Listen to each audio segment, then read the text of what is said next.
ان سے بھی جب میٹنگ ہوتی ہے تو ان کے ساتھ ایک پولیس والا بیٹھا ہوتا ہے اور ایک سامنے پولیس والا کھڑا ہوتا ہے جو ذہنی طور پر ٹارچر کرنے کی کوشش یہ کرتا ہے کہ وہ بار بار یہ کہتا ہے جی کہ آپ کا ٹائم ختم ہو رہا ہے، آپ بات چیت کو ختم کریں. یہ بار بار جو ہے وہ ریپیٹڈلی سامنے والا کہتا ہے اور ایک پولیس والا ان کے ساتھ بیٹھا ہوا ہوتا ہے. یہ ان کی صورتحال ہے. تو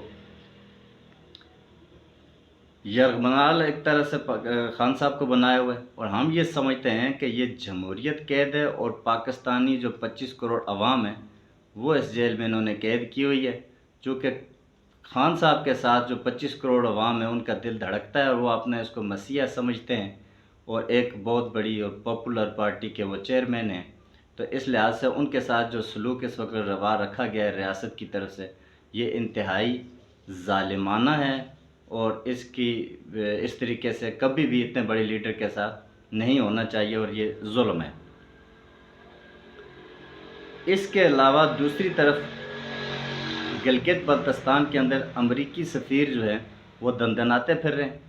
کوئی ان کو پوچھ نہیں سکتا، کوئی میڈیا ان سے انٹرویو نہیں کر سکتا، کوئی ان سے بات نہیں کر سکتا کہ بھائی آپ کے مقاصد کیا ہیں، آپ کیوں ادھر پھر رہے ہیں. ان کو باقاعدہ وزیر اعظم کے پروٹوکول مل رہے ہیں کیونکہ اس خطے کے اندر امریکہ بہادر کیا کرنا چاہتا ہے یہ پوری قوم اس سے واقف ہے. قوم کو اب یہ جاگنا پڑے گا. اگر قوم نہیں جاگے گی تو اس کے خمیازہ جو ہے وہ پھر قوم کو بھگتنا پڑے گا. اس کے علاوہ یہاں دوسری طرف جو ہے وہ احتجاج اور معاملات ہر طرح کے شروع ہیں. کشمیر کے اندر اس وقت آپ کو میڈیا نہیں دکھا رہا، آزاد کشمیر کے اندر پورے کشمیر میں ایک طرح کی سول نافرمانی عروج کے اوپر ہے. زبردست وہاں پر احتجاج ہو رہے ہیں پورے کشمیر میں. یعنی کہ میر پور سے لیں گے آپ، بھمبر جائیں، کوٹلی جائیں، مظفر آباد جائیں، جہلم ویلی جائیں، نیلم ویلی جائیں، جہاں مرضی آپ جائیں گے. اتنا زبردست جو احتجاج ہے یہ پہلے ہم نے کبھی نہیں دیکھا. جو بجلی کو لے کر لوگوں نے وہاں پر کیا، جو مہنگائی کو دیکھ کر لوگوں نے وہاں پر کیا، جو آٹے کو لے کر لوگوں نے وہاں پر کیا ہے. تو یہ میں سمجھتا ہوں کہ پاکستان بھی جو عوام ہے وہ بھی اس کو دیکھ رہی ہے کہ کشمیریوں نے ایک طرح سے پہل کر دی ہے اس ظلم، اس جبر اور اس ناانصافی کے خلاف.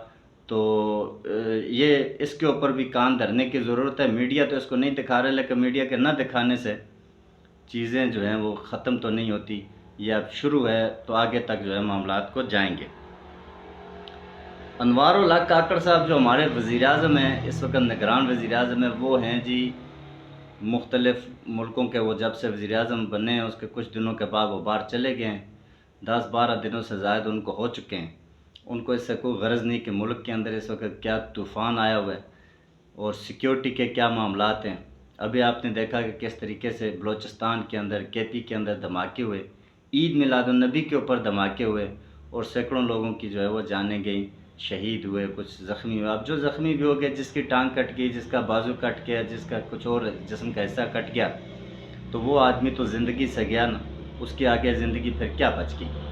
تو یہ غریب آدمی کی یہاں پر صورتحال ہے، نہ اس کو علاج میسر ہوتا ہے، نہ اس کو دوائی میسر ہوتی ہے. ایک آدمی کا اگر اس طرح سے کوئی بندہ چلا گیا تو اس کی تو زندگی جو ساری کی ساری ہے وہ برباد اور خراب ہو جاتی ہے.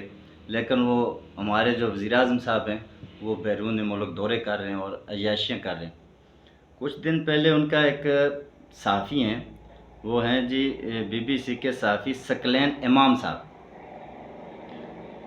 انہوں نے ان سے سوال کیا تھا مسنگ پرسن کے حوالے سے جی کہ آپ مسنگ پرسن جو آپ بلوچستان سے ہیں اور بلوچستان کا ہی خاص طور پہ مسنگ پرسن کا اتنا بڑا معاملہ ہے، تو آپ بتائیں کہ آپ نے ان مسنگ پرسن کے اوپر کیا کام کیا. تو ہمارے وزیر اعظم صاحب نے آگے سے اسرائیل اور مقبوضہ کشمیر کے جو ہے نا وہ بتانا شروع کر دیا کہ وہاں پر بھی تو 8,000 مسنگ پرسن ہیں، تو ہمارے اتنے کم مسنگ پرسن ہیں.